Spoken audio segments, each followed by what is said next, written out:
Fala pessoal, tudo bem com vocês? Bom dia. Iniciamos aqui mais uma aula de literatura. O professor Dacílio Rodrigues. Dessa vez nós iremos falar do romantismo da parte da prosa, tá? Lembrando que já terminamos a parte de poesia das três gerações. A primeira, que é conhecida como indianista ou nacionalista.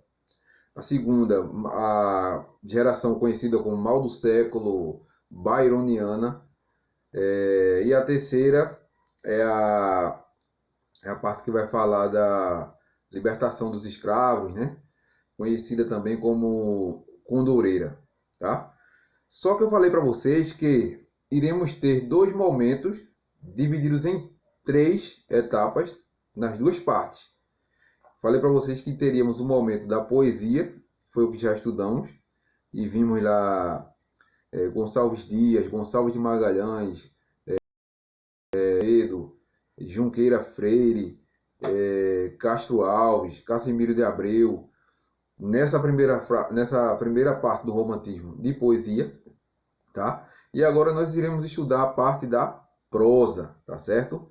Mas antes de mais nada, eu queria que vocês vissem uma música aqui de um artista nosso aqui, pernambucano. Como bom pernambucano, eu tenho que puxar para o meu lado, né? Para o nosso lado. Então, essa música que eu vou colocar agora para vocês escutarem, ela vai mostrar algumas características do contexto histórico do romantismo vivido não só no Brasil, mas no mundo. Não esqueçam disso, tá? Para entendermos literatura, que é a manifestação do homem em cada período do tempo, através da pintura, através da música, através da arte, da dança, da escrita. Então, essa manifestação, para que seja entendida, nós temos que compreender o quê? O contexto histórico. Então, qual foi o contexto histórico do romantismo na prosa que influenciou os escritores, os pintores aqui no Brasil, tá? Então, vou colocar essa música aqui, deixa eu sair aqui um pouquinho, depois a gente volta, tá?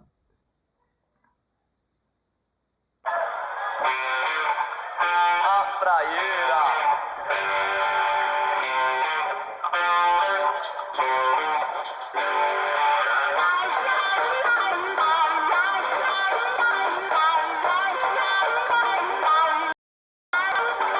No caminho aqui se vê a praia melhor pra ficar. Tem na hora certa pra beber uma cerveja antes do almoço é muito bom pra ficar pensando melhor. E eu piso onde quiser. Você está girando melhor, garota, na areia onde o mar chegou. A ciranda acabou de começar e ela é praieira. Segura bem forte a mão e é praieira. Vou lembrando a revolução, vou lembrando a revolução. Mas há fronteiras dos jardins da razão.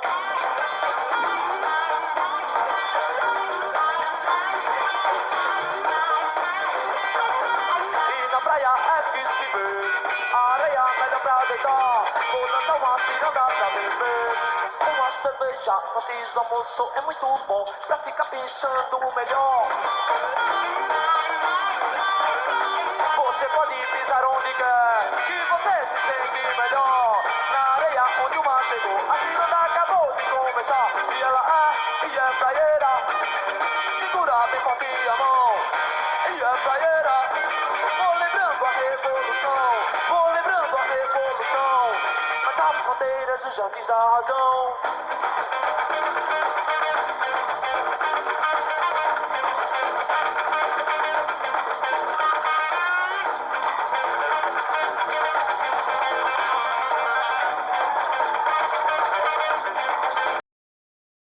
Vai girando o tempo, segurando o tempo, rastejando o tempo, arrastando o tempo. É praieira, é praieira, é praieira, é praieira, é praieira.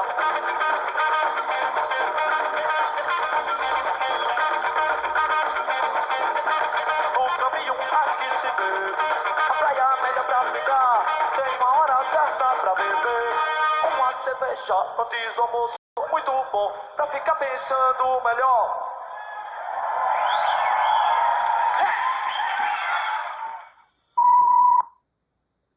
Beleza, pessoal? Então, pessoal, gente, eu sugiro para vocês aí, se não estiverem com papel e caneta ainda por aí por perto, não tiver com nenhum caderno para anotar, dá uma pausazinha aí, tá? E vai lá buscar que eu vou passar algumas informações aqui para vocês importantes sobre esse contexto histórico, tá? Dá uma pausa e vai lá buscar, certo? Então, essa música de Chico Science aí, Chico Science, para quem não conhece, ele foi um artista pernambucano, recifense, tá? E ele, através da sua música, o Mangue Beat, ele influenciou muitas bandas, muitas canções aqui, muitos cantores, tá? No Brasil. E essa música aí, essa Revolução Praieira, ela vai falar, inclusive da Revolução Praieira que houve aqui em Pernambuco, de um século XIX, onde no finalzinho do 18 para o 19, um período de revoluções, tá, gente? Então eu trouxe algumas informações aqui para falar dessas revoluções que aconteceram no século 18 e 19. Você vai dando uma notada aí, depois você, quando estiver fazendo o seu estudo aí pessoal, você dá uma lembrada, beleza? Primeiro, a música fala de revolução, né? Então tem dois tipos de revolução que a gente tem que lembrar que houve no século XVIII, que foi fundamental na escrita, na forma de pensar do poeta, do escritor do século XIX, que é a Revolução Francesa, liberdade, igualdade e fraternidade, e a Revolução Industrial, né? A revolução das máquinas, as profissões. Então, essas duas revoluções, uma que aconteceu na França e a outra que aconteceu na Inglaterra, ela vai ser fundamental na hora da manifestação do pensamento do homem na parte do romantismo, tá? Não só no Brasil, mas aqui nós estamos falando mais no quesito de Europa, tá?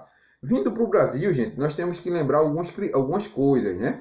Tais quais a chegada da família real ao Brasil em 1808, com a chegada dessa família aqui ao Brasil, é inaugurado também aqui o Banco do Brasil, tá? Em 1808. Em 1822, a independência do Brasil, o feriado que nós conhecemos de 7 de setembro, tá? Eu não vou entrar nos detalhes, tá, gente? Nos vieses da história, no quesito de história. Primeiro porque eu não sou da área, tá, gente? Eu não vou invadir a área do professor, mas acredito que vocês estejam vendo o conhecimento aqui, ele vai caminhar lado a lado, tá? Mas eu vou passar apenas por cima para falar do que estava acontecendo aqui no Brasil quando esses escritores eles escreviam as poesias, os romances, os livros dele, tá, gente? Então, a família real chegou ao Brasil, o Banco do Brasil, a independência do Brasil em 1822, tá? Em 1850, tem uma lei chamada Lei Eusébio Queiroz, tá? Aqui no Brasil, em 1850. O que é que essa lei diz? Essa lei diz que, a partir daquele momento, era proibida a entrada de escravo africano no Brasil, tá? Já era um processo de iniciação para o fim da escravidão no Brasil, né? A abolição da escravidão no Brasil. E 21 anos depois, acontece aqui a lei chamada de Lei do Ventre Livre. O que era isso, gente? A partir de 28 de fevereiro de 1871, o escravo que nascesse, ele já era livre. Ele não mais pertencia a um senhorio, tá? Ou podia ser vendido ou algo do tipo. Então, essa lei aí a partir de 1871, tá? Um pouco mais para frente também nós iremos ter a lei do sexagenário. Que lei é essa?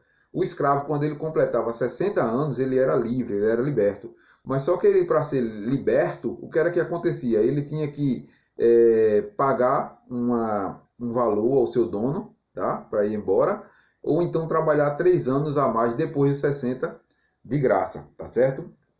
Mais para frente, em 1888, a proclamação da República, né? O Brasil vai tornar-se uma república, perdão, em 1889, tá? E um pouco antes, Princesa Isabel, ela assina a Lei Áurea, né? Uma lei bastante polêmica, que ela não assinou de bom coração. Eu quero libertar os escravos aqui, eles vão embora. Não, né? A gente sabe que existia toda uma pressão para que os escravos fossem libertos, por um contexto histórico de que as revoluções industriais elas iam produzir demais e não tinha quem comprar. Então esse escravo ele ia acabar sendo um comprador em potencial, tá certo, gente?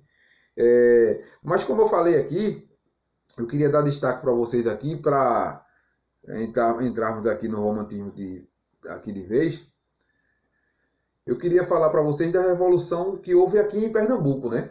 Que é a que chamamos de Revolução Praieira, que foi uma revolução que ela ocorre entre 1848 e 1850, e as pessoas, essa turma que está nessa revolução aí, eles brigam entre Olinda e Recife, tá? Em 2 anos aí, não 2 anos seguidos, mas intercalado desse tempo.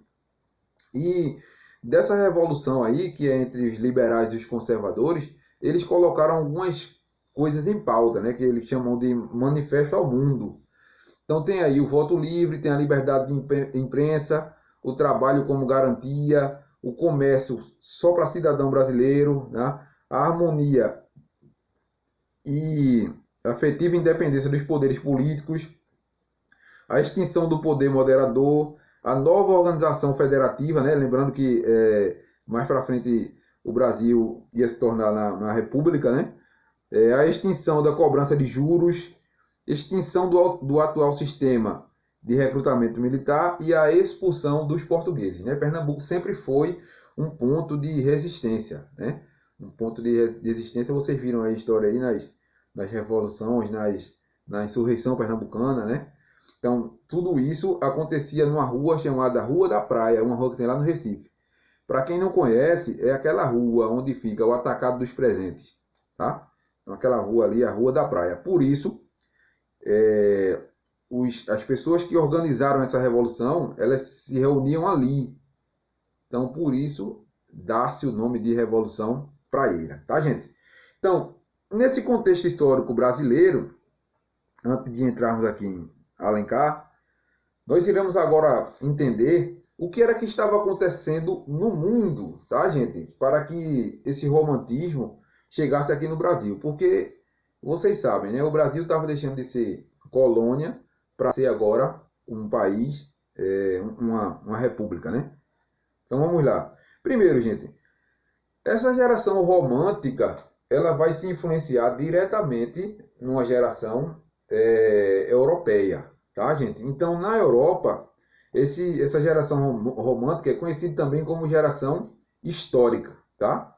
E essa geração histórica romântica europeia, ela vai falar de quê? Ela vai falar da Idade Média. Mas no Brasil, nós tivemos Idade Média? Claro que não, né? Nós não tivemos Idade Média aqui no Brasil. Pelo menos a Idade Média que a Europa viveu. Por quê? Até então nós não éramos conhecidos, nós não éramos descobertos ainda, tá? Então, a visão europeia de romantismo, ela vai falar do cavaleiro real, tá? Como herói, aquele cavaleiro que vence batalhas com espada, com lança, com seu escudo, tá? Vai falar da natureza, vai falar da religiosidade, aí é uma predominância do catolicismo, e vai exaltar a nação, tá? Esses 3 pontos são bastante importantes. O herói, que é o cavaleiro real, a natureza e a pátria. Quando chegamos aqui no Brasil, qual é o tipo de herói que tem para o escritor explorar, tá? Havia aqui 3 possibilidades de o autor explorar um herói. Primeiro, era o branco, que existia aqui. Mas só que esse sistema do romantismo, ele vai combater justamente o europeu, o estrangeiro. Então ele não vai exaltar sua pátria elevando o estrangeiro. Então esse estrangeiro ele já é retirado de cena. Outro que poderia ser colocado como herói nesse período aqui era o negro. Mas por que o negro não se torna herói? Porque muitos desses escritores românticos eles defendiam a escravatura, né? Enquanto nós encontramos em Castro Alves um homem, um escritor que defende o fim da escravidão, nós encontramos em outros, como José de Alencar mesmo, que defende, tá, a escravidão. Então ele não ia colocar aquilo que ele defende como submisso, de classe inferior. Então restou para ele quem? O índio, tá? Mas não era qualquer índio, gente. Se você tem uma obra de José de Alencar chamada O Guarani, nós iremos encontrar lá um índio chamado Peri. Então, se você vê a característica daquele índio, ele é uma característica de um cavaleiro medieval europeu, né? Não é aquele índio baixinho, magro, buchudo, não.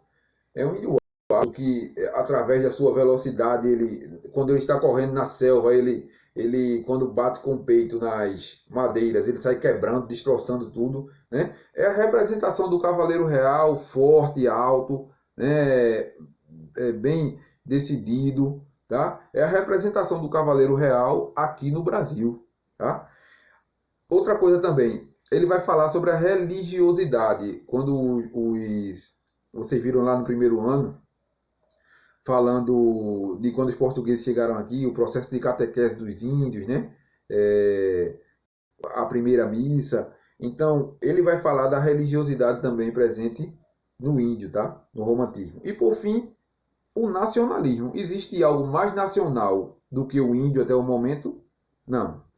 Então, essa primeira geração do romantismo na prosa, tá? Ela vai falar de um Brasil indianista, tá certo? Na poesia nós encontramos lá Gonçalves Dias, que vai falar do Ijuca Pirama, bravos guerreiros da tribo Ouvi, né? Eu passei até para vocês o PDF do Ijuca Pirama para dar uma lida. E na prosa nós iremos encontrar o José de Alencar, que é um dos principais autores, tá?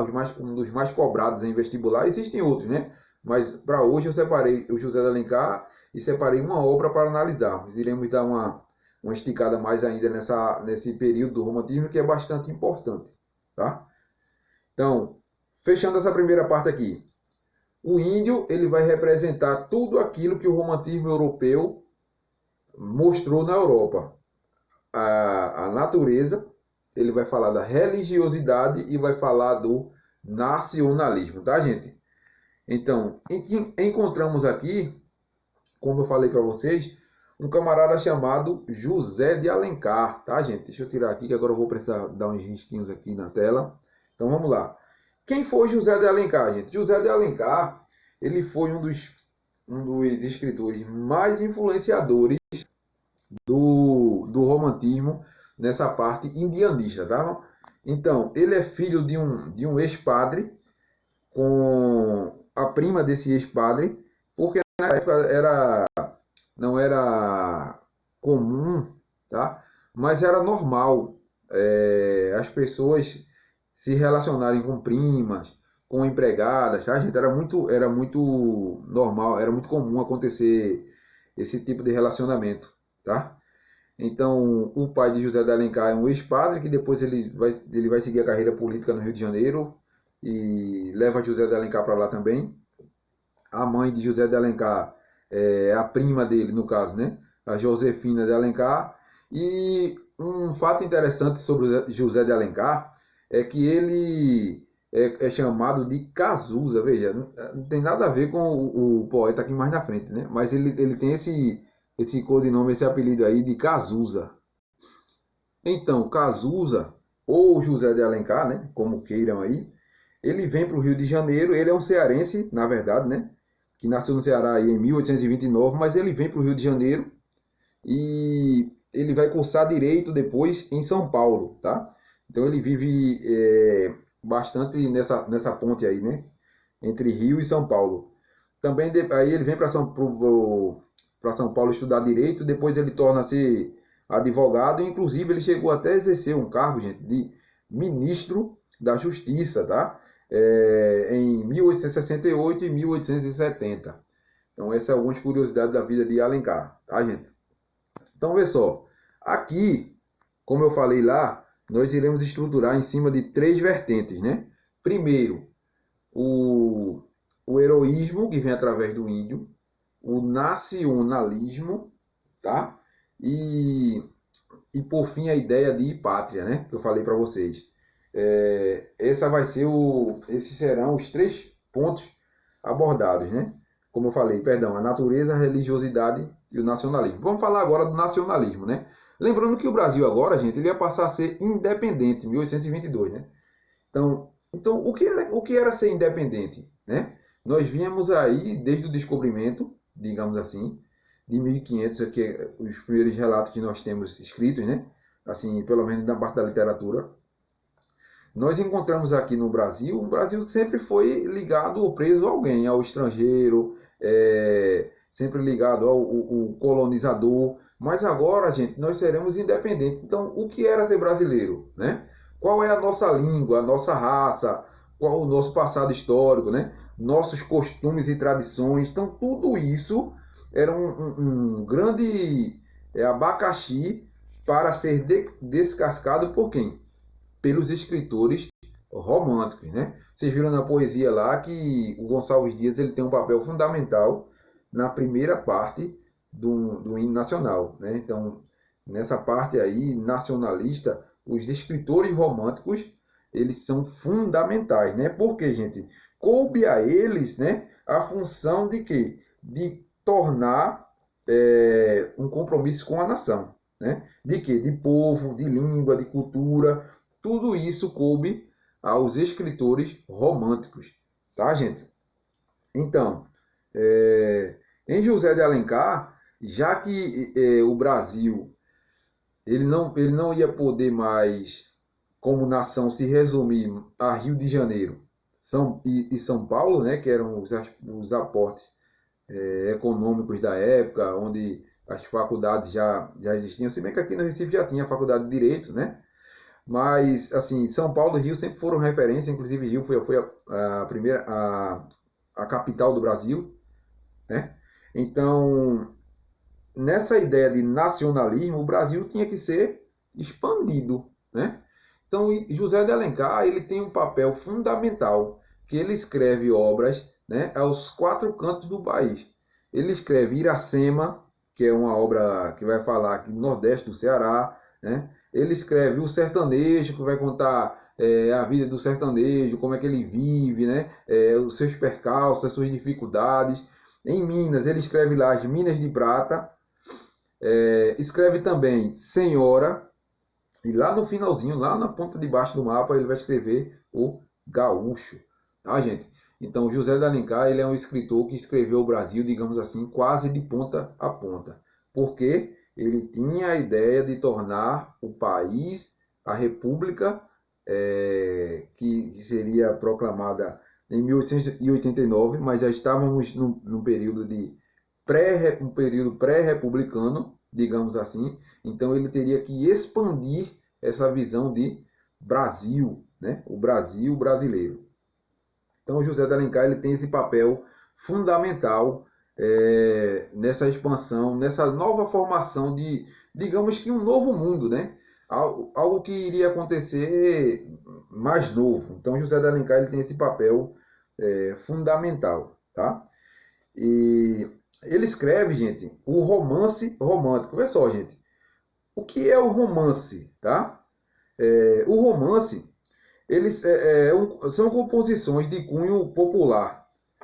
São situações que acontecem no dia a dia, tá? Porque quem era o consumidor da época da literatura brasileira? Vocês lembram lá que a burguesia estava em ascensão, né? E os burgueses eles não tinham tanto conhecimento da parte cultural, como era a parte clássica como era, por exemplo, na parte do classicismo, na parte na escola literária que estudamos no primeiro ano, né? Do renascentismo, na parte da renascimento da arte, que ia falar muito de imagens greco-latinas, né? Os burgueses, gente, eles não tinham esse conhecimento todo.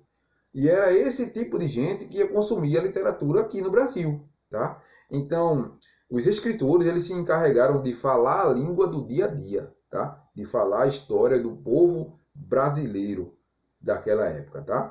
Então aqui eu separei algumas coisas, tá? Então esse romance, quem tiver com o livro aí na página 241, ele vai dar uma explicação mais abrangente aí sobre as origens do romance, tá? Mas esse romance brasileiro ele vai ter uma busca mais pela parte nacional. Tá certo? Então eu separei algumas coisas aqui, ó. No centro aí tem o ufanismo, que é essa exaltação, né? Pela pátria, pelas coisas nacionais, tá? Então chamado de ufanista, tá? Em cima nós temos romances históricos, romances urbanos, romances indianistas e romances regionais. Nós iremos estudá-los um a um, só que nós teremos bastante tempo e não teremos pressa alguma, tá, gente? Porque se vocês pegarem o conteúdo de vocês do SSA, vai estar aí cobrando o romantismo, as 3 gerações e o realismo, naturalismo, tá? Então a gente não tem pressa, a gente vai vendo com calma. Tudo bem? Então, eu separei para estudarmos aqui o romance indianista. Então, vocês lembram que lá no comecinho, na primeira aula, na questão de introdução do romantismo, eu falei para vocês do Bom Selvagem de Jean-Jacques Rousseau, que ele diz o seguinte: olha, o homem é bom por natureza, né? O homem é puro. Ele está falando aqui de um homem que nunca teve contato com a civilização. Mas só que quando a civilização chega, o que é que esse homem se torna? Ele se torna um selvagem. Mas não é qualquer tipo de selvagem. Ele vai se tornar um bom selvagem. E o índio, ele pode ser como um bom selvagem mais para frente, né? Nessa visão de Jean-Jacques Rousseau, um escritor francês, tá? Outra situação que acontece aqui é o símbolo de nacionalismo. Como eu falei, o nacionalismo ele está presente nesse período que estávamos passando aqui no Brasil, né?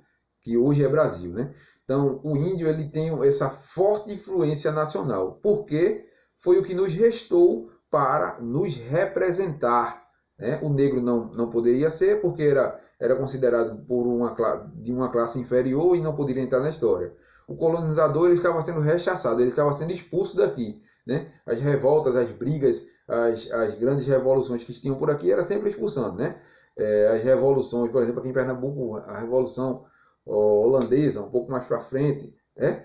Então, o estrangeiro ele não era mais bem-vindo, ele era tido como um inimigo, ele tinha que ser expulso, tá? Então sobrou para nós quem? E vai falar do passado histórico. Como é que esse passado histórico acontecia nesse índio aí? A transmissão oral, né? Lembrando que naquela época a educação não era tão acessível, quase ninguém sabia ler, apenas uma pequena classe. Regra geral, as mulheres não sabiam ler também. E os que sabiam, que estudavam, os letrados, né? Que saíam do Brasil e iam estudar lá fora, eram esse tipo de pessoa que tínhamos aqui para falar com eles. Então, o índio ele vai ser a junção desses 3 pontos que eu falei aí para vocês, tá? Vai falar do bom selvagem, que é contaminado com a chegada do europeu aqui. Ele simboliza o nacional e ele tem o nosso passado histórico, tá, gente?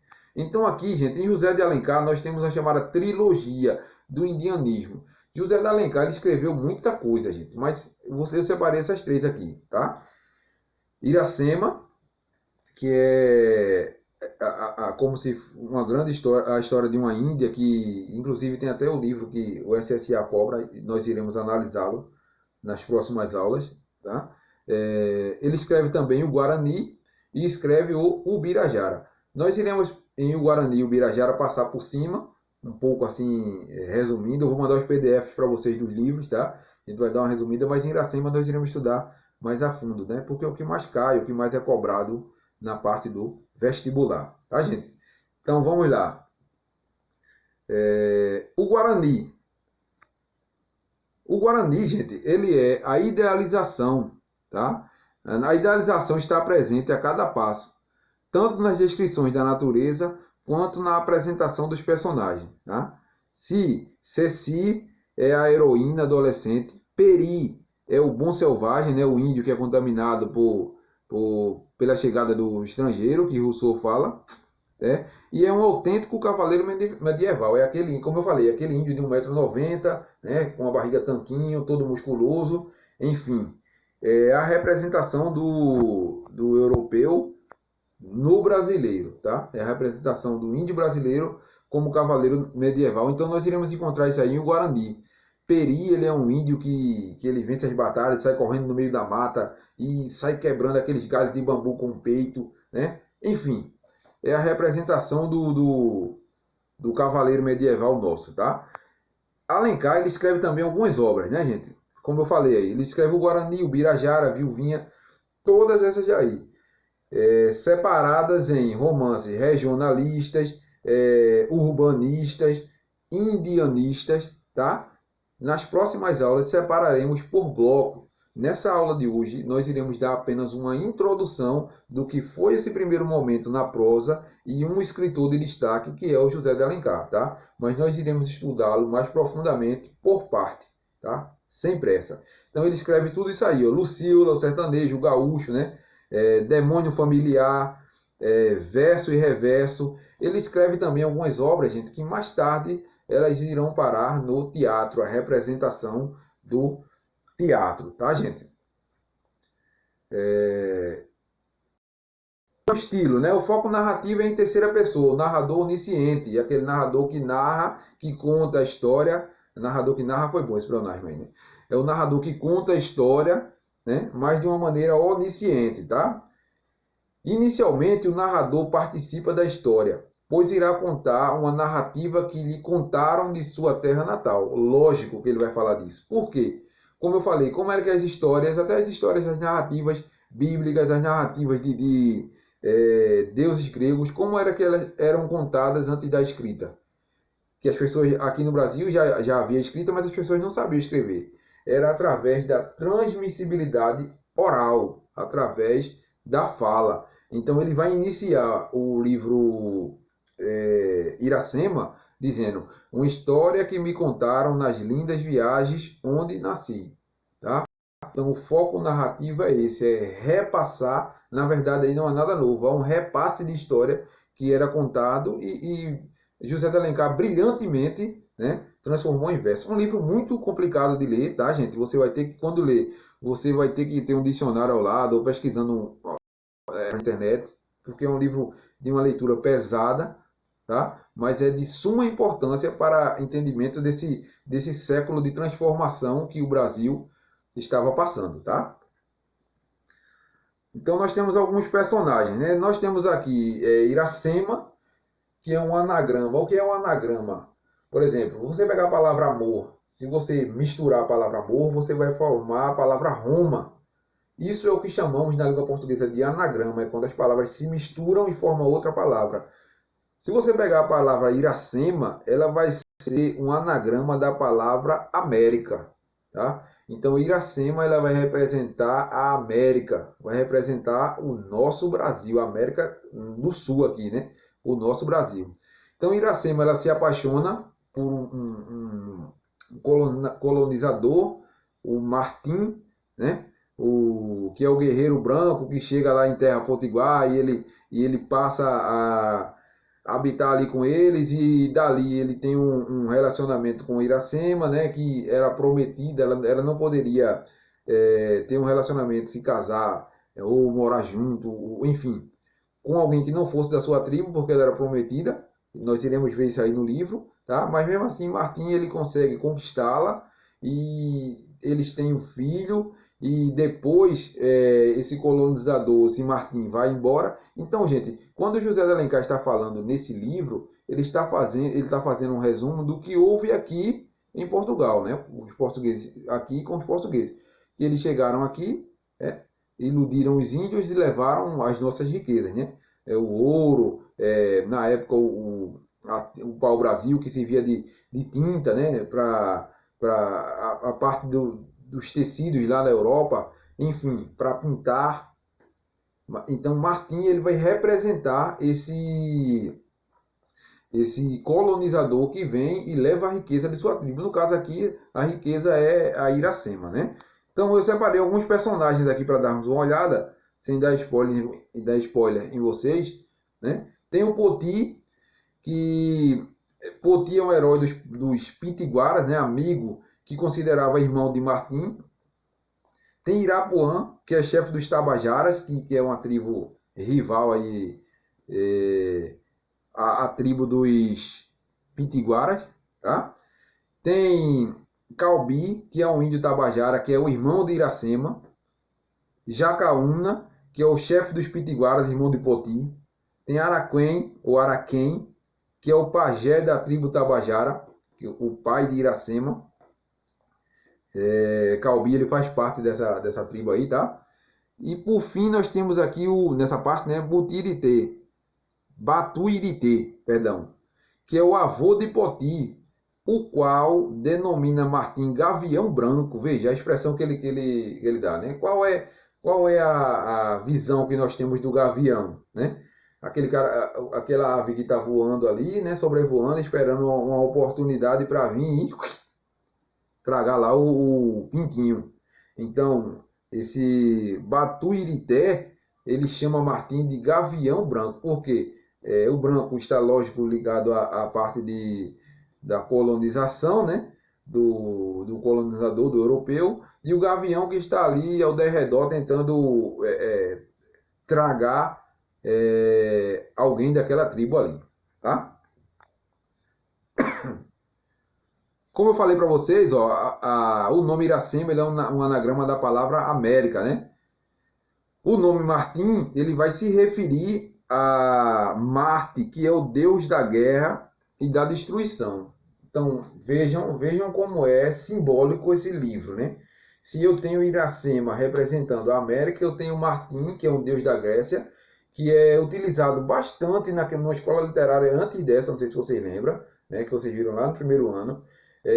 Que usa muito a figura do deus da Grécia, né, o greco-latino. Então esse Martim ele é representado pela figura de destruição, tá? Então o estrangeiro aqui, o colonizador, ele é tido como um destruidor, tá, gente? Não por acaso ele leva esse nome. A linguagem foi constituída para melhor representar a singeleza da língua bárbara, com termos e frases que parecem naturais na boca dos índios, né? Como eu falei, esse tipo de literatura ele era produzido para quem lê, para o burguês ler. E o burguês ele não tinha, regra geral, tanto acesso ao conhecimento. Ele queria o quê? Histórias contadas no dia a dia, né? Tanto que esse período de literatura romântica, o romance romântico, ele se desenvolve no Rio de Janeiro através de folhetins. Como era esse tipo de folhetins? Eram capítulos de novelas que eram lançados nos jornais da época.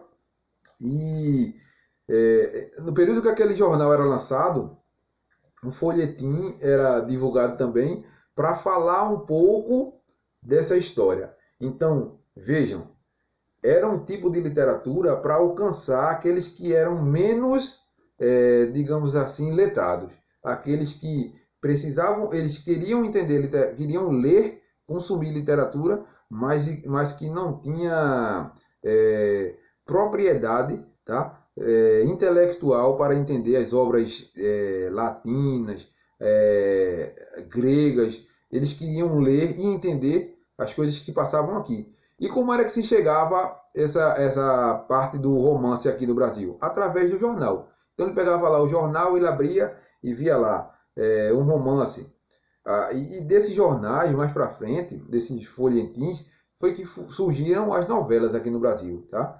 Então cada capítulo do jornal falava de um determinado assunto, até concluir, como por exemplo o livro Iracema, tá, gente? A obra é bastante elogiada por Machado de Assis, simplesmente um cara da língua portuguesa, né? Fundador da Academia Brasileira de Letras, uma referência mundial, um dos maiores escritores, se não o maior da nossa língua brasileira, tá? E ela é bastante elogiada por Machado de Assis. Por quê? Porque foi aí que iniciou-se, né, o período de construção da língua portuguesa do Brasil. É o que você vê lá no computador seu, PTBR, tá? Aparentemente, Alencar se inspirou no romance Atala e René, de Chateaubriand, gerando uma composição com vários pontos em comum. Mas Iracema é sem discussão uma obra superior e original em sua essencialidade. Então ele pega ele tem uma comparação, né? Porque, como eu falei, nada vem por acaso, não é uma inspiração que cai do céu e você vai escrever por acaso. Ele tem esse ponto de partida em Atala e René, de Chateaubriand, mas isso não tira a originalidade da sua obra, tá, gente? Obra baseada também em tradição oral e em relatos históricos, como eu falei, né?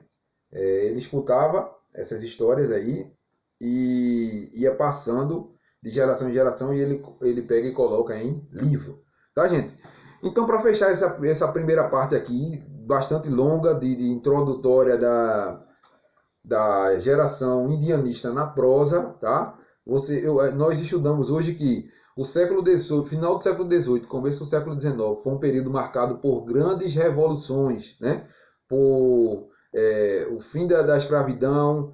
Primeiro, os escravos não podiam entrar mais no Brasil, depois Lei Áurea, depois Lei do Ventre Livre, depois a Lei Áurea com a libertação dos escravos, a República, o Brasil passava a ser uma república, a proclamação da República, a independência do Brasil em 1822.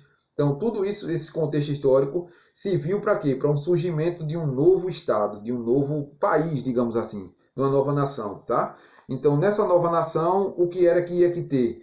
Esse novo povo, ele teria que se adaptar a um novo mundo, né? Ele teria que se adaptar a um novo tipo de língua, a um novo tipo de literatura, um novo tipo de comunicação, porque agora, gente, o Brasil ia passar realmente a ser Brasil.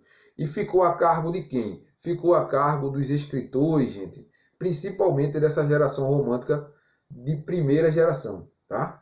Porque eles vão exaltar a pátria, eles vão colocar o Brasil, né, mostrando as melhores partes do Brasil, digamos assim, tá? Ele vai elevar a nação, ele vai criar um herói, tá? Ele vai falar as coisas boas do Brasil, como Gonçalves Dias fala, né? Minha terra tem palmeiras, onde canta o sabiá, as aves que aqui gorjeiam, não gorjeiam como lá. Ele está lá em Portugal, exilado, tá? Mas ele está lembrando de quem? Está lembrando do Brasil. Então, hoje analisamos em José de Alencar, um escritor cearense formado em Direito, analisamos a obra Iracema, tá? Que é Iracema representando a América, quando é descoberta por Martim, que é o colonizador, e esse colonizador ele representa a destruição. Então, em Iracema nós iremos encontrar já uma rejeição ao estrangeiro, tá? Nas próximas aulas nós iremos analisar aqui a obra de Alencar, que foi o principal. Nós iremos ver outro, mas foi o principal escritor dessa primeira parte, dessa primeira geração do romantismo, do indianismo. Iremos analisar os blocos, né, o regionalismo, quando ele escreve a parte urbanista, né, a parte indianista. Nós iremos analisar também outras obras de Alencar, mas para início, para introdução, para que nós saibamos onde é que nós iremos estar a partir daqui por diante. Essa aula serviu como introdução, tá, gente? Tem muita coisa que a gente vai ver em Iracema ainda daqui por diante, tá? Então, pessoal, eu deixei um PDF aqui para vocês na plataforma desse livro de Iracema, porque quem não tem o livro, você vai baixar aí no seu celular, no seu tablet, no seu computador, e você vai começar a ler, tá? Pode começar a ler, que a gente vai tratar desse livro como base de José de Alencar aqui. Iremos tratar de outros também, né? Mas a princípio nós iremos começar por Iracema, tá, gente? Então dá uma baixada aí. E eu estarei também aqui no fórum com vocês, esperando a participação de vocês sobre dúvidas da aula. É bom que vocês participem, gente. Coloca tudo no fórum, fica tudo registrado aí, tudo salvo, tá? Eu vou tirando a dúvida de vocês. Se eu não estiver lá na hora, se estiver tirando dúvida de outra turma, quando eu voltar lá aqui ver, eu respondo, tá? Então, um forte abraço aí. Deus abençoe todos. Logo, logo estaremos todos juntos em sala, nos abraçando, brincando e aprendendo, tá? Um forte abraço e até a próxima.